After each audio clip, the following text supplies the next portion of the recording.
السلام علیکم ورحمۃ اللہ وبرکاتہ۔ معزز سامعین، حضرت سیدنا خواجہ معین الدین حسن چشتی رحمۃ اللہ علیہ کے حالات ہم نے پچھلی دو نشستوں میں بیان کیے اور آج کی یہ نشست بھی اسی کا تسلسل ہے۔ ہندوستان آنے کا حکم حضرت خواجہ معین الدین چشتی رحمۃ اللہ علیہ جب سلوک و عرفان کی منزل طے کر چکے اور اپنے مرشد حضرت خواجہ عثمان ہارونی رحمۃ اللہ علیہ کے فیضان سے مستفیض ہو چکے تو پھر اپنے وطن تشریف لے گئے، وطن میں قیام کیے۔ ابھی تھوڑی ہی مدت ہی ہوئی تھی کہ قلب اطہر میں بیت اللہ اور روضہ رسول صلی اللہ علیہ وسلم کی زیارت کے لیے تڑپ پیدا ہوئی۔ چنانچہ سفر پر نکل پڑے۔ سفر کے بعد اپنے دل کی مراد پوری کی، قلب کو تسکین ہوئی۔ حضور نبی اکرم صلی اللہ علیہ وسلم نے روضہ انور کے پاس روضہ انور کے پاس کئی دنوں تک عبادت اور ریاضت میں مشغول رہے۔ ایک دن اسی طرح عبادت میں مستغرق تھے کہ روضہ انور سے آواز آئی، معین الدین، تو ہمارے دین کا معین اور مددگار ہے، ہم نے تمہیں ہندوستان کی ولایت پر فائز کیا، جا اجمیر میں جا کر اپنا قیام کر، اس لیے کہ وہاں پر کفر کی تاریکی پھیلی ہوئی ہے۔ تیرے وہاں پر ٹھہرنے سے کفر کا اندھیرا دور ہوگا اور اسلام کی روشنی پھیلے گی۔ حضرت خواجہ معین الدین چشتی رحمۃ اللہ علیہ بارگاہ رسالت سے یہ فرمان سن کر بہت خوش ہوئے۔ ابھی یہ سوچ ہی رہے تھے کہ ہندوستان میں اجمیر کس جگہ پر ہے کہ اچانک اونگ آئی۔ حضور صلی اللہ علیہ وسلم کی زیارت سے مشرف ہوئے۔ آپ صلی اللہ علیہ وسلم نے مشرق تا مغرب دنیا کی سیر کرا دی اور اجمیر کے پہاڑ کو بھی دکھا دیا۔ چنانچہ ہندوستان کے سفر پر نکل کھڑے ہوئے۔ حضرت خواجہ معین الدین چشتی رحمۃ اللہ علیہ مختلف شہروں سے ہوتے ہوئے اولیاء اکرام کی صحبت کا فیض حاصل کرتے ہوئے اور ضرورت کے مطابق کرامات کا اظہار کرتے ہوئے جب لاہور تشریف لائے تو حضرت سید علی بن عثمان الحجوری المعروف حضرت داتا گنج بخش رحمۃ اللہ علیہ کے مزار مبارک پر بھی حاضری کے لیے اپنے ارادت مندوں ساتھیوں کے ہمراہ آئے اور مزار مبارک کے سامنے چلہ کیا۔ حضرت خواجہ معین الدین چشتی رحمۃ اللہ علیہ کی چلہ گاہ آج بھی حضور داتا گنج بخش رحمۃ اللہ علیہ کے مزار مبارک میں کے عین سامنے ایک حجرے کی شکل میں موجود ہے۔ حضور داتا گنج بخش رحمۃ اللہ علیہ کے مزار مبارک سے چلے کرنے سے حضرت خواجہ معین الدین چشتی رحمۃ اللہ علیہ کو بے پناہ فیوز و برکات حاصل ہوئے۔ یہاں پر حاضری دینے کے بعد آپ نے دہلی کی طرف سفر شروع کیا۔ چند روز تک دہلی میں قیام فرمایا اور پھر اپنی منزل کی طرف روانہ ہو گئے۔ حضرت خواجہ معین الدین چشتی رحمۃ اللہ علیہ جب اجمیر شریف پہنچے تو آپ نے آبادی سے دور ایک درخت کے نیچے قیام فرمایا۔ اس جگہ پر اجمیر اور دلی کے حکمران راجہ پتھوراج کے اونٹ باندھے جاتے تھے۔ راجہ کے ملازم جب رات کے وقت اونٹ لے کر آئے اور ایک درویش کو اس جگہ پر بیٹھے ہوئے دیکھا تو کہنے لگے کہ یہ جگہ راجہ کے اونٹوں کے لیے ہے، اس لیے آپ یہاں سے اٹھ جائیں۔ حضرت خواجہ معین الدین چشتی رحمۃ اللہ علیہ نے فرمایا، اچھا، ہم یہاں سے اٹھ جاتے ہیں، تم شوق سے اونٹوں کو یہاں بٹھا لو۔ چنانچہ آپ یہ فرمانے کے بعد وہاں سے اٹھے اور تالاب انا ساگر کے کنارے اس پہاڑی پر تشریف لے گئے جہاں پر آپ کا چلہ مبارک بنا ہوا ہے۔ اس جگہ پر بہت سے مندر بھی تھے۔ راجہ کے ملازمین اس جگہ پر اونٹوں کو بٹھا دینے کے وقت جب ساربانوں نے ان اونٹوں کو وہاں سے اٹھانا چاہا تو وہ یہ دیکھ کر حیران ہو گئے کہ اونٹ وہاں سے اٹھنے کا نام ہی نہیں لے رہے ہیں۔ انہوں نے کافی کوشش کی کہ اونٹ کسی بھی طرح وہاں سے اٹھ جائیں، مگر ان کی کوئی بھی کوشش کامیاب نہ ہوئی۔ انہوں نے اونٹوں کو مارا پیٹا بھی، لیکن پھر بھی اونٹ وہیں پر بیٹھے رہے۔ ادھر ادھر سے راہگیر بھی وہاں پر اکٹھے ہو گئے تھے اور وہ بھی اونٹوں کو اٹھانے کا منظر اپنی آنکھوں سے دیکھ رہے تھے اور حیران ہوتے جاتے تھے۔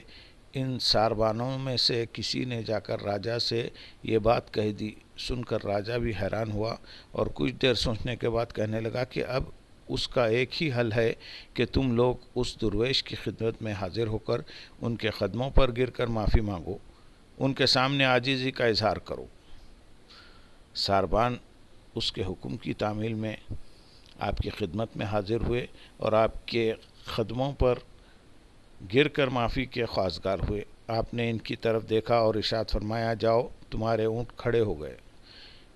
یہ سنتے ہی ساربان واپس ہوئے، میدان میں آ کر دیکھا کہ راجا کے اونٹ کھڑے ہیں۔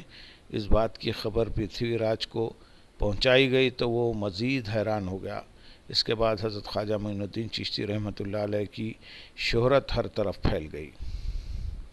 حضرت خواجہ معین الدین چشتی رحمۃ اللہ علیہ نے جب انا ساگر کے نزدیک ایک سایہ دار درخت کے نیچے قیام فرمایا تو وہاں پر ایک گوالا راجا کی گائیں چرا رہا تھا۔ آپ نے اس سے فرمایا کہ ہمیں دودھ پلاؤ۔ وہ کہنے لگا کہ یہ راجا کی گایوں کی بچڑیاں ہیں اور ان میں کوئی بھی دودھ دینے والی نہیں ہے۔ آپ نے گوالے کی بات سن کر ایک بچڑی کی طرف اشارہ کیا اور فرمایا کہ جا اس بچڑی کا دودھ دو کر لے کر آ۔ گوالا بڑا حیران ہوا مگر پھر بھی آپ کے فرمان کے مطابق بچڑی کے پاس گیا اور اس کے تھنوں پر ہاتھ پھیرا۔ اس کے ہاتھ پھیرتے ہی تھنوں میں دودھ بھر گیا۔ اس نے دودھ دھویا اور خوب دوہا۔ آپ کی کرامت سے دودھ اس قدر تھا کہ آپ کے تقریباً 40 ساتھیوں نے سیر ہو کر پیا۔ اس کرامت کو دیکھ کر اس گوالے سے اسی وقت اسلام قبول کر لیا۔ اس گوالے نے اسی وقت اسلام قبول کر لیا۔ انا ساگر ایک ایسا مقام ہے جہاں پر ہندوؤں کے بے شمار مندر تھے۔ ان مندروں میں تقریباً 1000 بت رکھے ہوئے تھے اور 300 پجاری مندروں میں رہتے تھے۔ ان مندروں میں روشنی کرنے کی غرض سے راجا ہر روز 3.5 من تیل بھیجا کرتا تھا۔ ان مندروں میں ایک خاص مندر راجا کا بھی تھا جسے راجا مندر کہتے تھے۔ اس کے اخراجات کے لیے راجا نے کئی گاؤں وقف کر رکھے تھے اور اس مندر میں عام آدمیوں کو داخل ہونے کی اجازت نہ تھی۔ صرف راجا، اس کے امراء، ہندوؤں کے معزز افراد اور شاہی خاندان کے لوگوں کو داخلے کی اجازت تھی۔ ان مندروں کے نزدیک ہی پانی کا تالاب تھا جس کے کنارے بیٹھ کر حضرت خواجہ معین الدین چشتی رحمۃ اللہ علیہ اور آپ کے ساتھی وضو کیا کرتے تھے۔ وہاں کے رہنے والے برہمنوں کو یہ بات بہت ناگوار گزرتی تھی۔ ان کا عقیدہ تھا کہ مسلمانوں کے ہاتھ لگانے سے تالاب کا پانی ناپاک ہو جاتا ہے۔ چنانچہ انہوں نے اس بات کی شکایت مہاراجا کو کی کہ ایک مسلمان فقیر اور اس کے ساتھی انا ساگر کے کنارے پڑاؤ ڈالے ہوئے ہیں، ان کی موجودگی سے ہمارا دھرم بھرشٹ ہوتا ہے۔ اس پر پرتھوی راج نے اپنے ماتحتوں کو حکم دیا کہ ان لوگوں کو وہاں سے ہٹا دیا جائے۔ ان لوگوں نے آپ کے خادموں کے ساتھ سختی کا سلوک کیا۔ آپ کے ساتھی آپ کی خدمت میں حاضر ہوئے اور اس بارے میں بتایا۔ سن کر آپ جلال میں آ گئے اور حکم دیا کہ انا ساگر سے ایک لوٹا پانی لے کر آؤ۔ لوٹا ابھی بھرا ہی تھا کہ آپ کی کرامت سے تالاب بالکل خشک ہو گیا۔ اس بات سے برہمن خوفزدہ ہوئے اور انہوں نے پھر راجا سے شکایت کر دی۔ اب پرتھوی راج نے پولیس کے آدمیوں کو برہمنوں کے ساتھ بھیجا تاکہ وہ سختی سے کام لے کر آپ اور آپ کے ساتھیوں کو وہاں سے اٹھا دیں۔ پولیس اور برہمن حضرت خواجہ معین الدین چشتی رحمۃ اللہ علیہ کے پاس آئے اور آپ کو فوری طور پر شہر سے نکل جانے کا حکم دیا اور کہا کہ اگر آپ خود نہیں جائیں گے تو ہم آپ کو زبردستی نکال دیں گے۔ آپ نے ان کی بات انسنی کر دی۔ یہ دیکھ کر پولیس اور برہمن آپ پر حملہ کرنے کی غرض سے آگے بڑھے۔ آپ نے ایک مٹھی بھر خاک اٹھائی اور اس پر آیت الکرسی پڑھ کر پھونک ماری اور ان لوگوں کی طرف پھینک دی۔ اس خاک کے ذرے جس پر پڑے وہ تو پاگل ہو گیا یا اس کا جسم خشک ہو گیا۔ یہ دیکھ کر تمام ہندو خوفزدہ ہو گئے اور ان میں بھگدڑ مچ گئی۔ جس کا جدھر منہ اٹھا بھاگ نکلا۔ چند لوگ راجا کے دربار میں پہنچے اور اسے حقیقت حال سے آگاہ کیا۔ پرتھوی راج سمجھ گیا تھا کہ ایک مسلمان درویش سے اس طرح مقابلہ کرنا اس کے حق میں ٹھیک نہ ہوگا، اور وہ اس طرح سے اس معاملے میں کبھی بھی کامیاب نہ ہوگا۔ بے بس ہو کر اس نے دوسرا طریقہ استعمال کرنے کا ارادہ کیا۔ اس نے آپ کا مقابلہ کسی بڑے ہندو پجاری سے کرانا مناسب سمجھا۔ اس کا خیال تھا کہ ہندو محنت آپ کے کرامات کا مقابلہ آسانی سے کر کے آپ کو شکست دے سکتا ہے۔ چنانچہ اس مقصد کے لیے پرتھوی راج نے اس کے زمانے کے مشہور پجاری رام دیو سے رابطہ کیا اور اس سے اس کام کو کرنے کے لیے کہا۔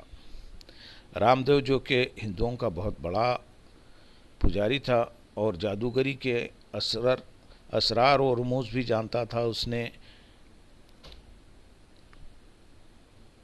اس نے یہ جواب دیتے ہوئے اس کام کے کرنے سے معذوری کا اظہار کیا کہ جس درویش کی آپ بات کر رہے ہیں وہ بڑا صاحب کمال فقیر ہے، اس کا مقابلہ میں نہیں کر سکتا۔ راجا نے اس کے باوجود بضد ہوتے ہوئے رام دیو کو آمادہ کرنے کی کوشش کی۔ رام دیو نے کہا، البتہ یہ بات ہو سکتی ہے کہ میں اس درویش سے جادوگری سے مقابلہ کروں۔ راجا اس پر بھی راضی ہو گیا۔ چنانچہ رام دیو نے اپنے ساتھی تمام پجاریوں کو جادو کے کچھ منتر بتائے اور ان کو کہا کہ جب ہم اس فقیر کے سامنے جائیں تو میرے ساتھ تم بھی ان منتروں کو پڑھنا، اس طرح اس فقیر کو ہمارے ساتھ مقابلے کی جرأت نہ ہو سکے گی۔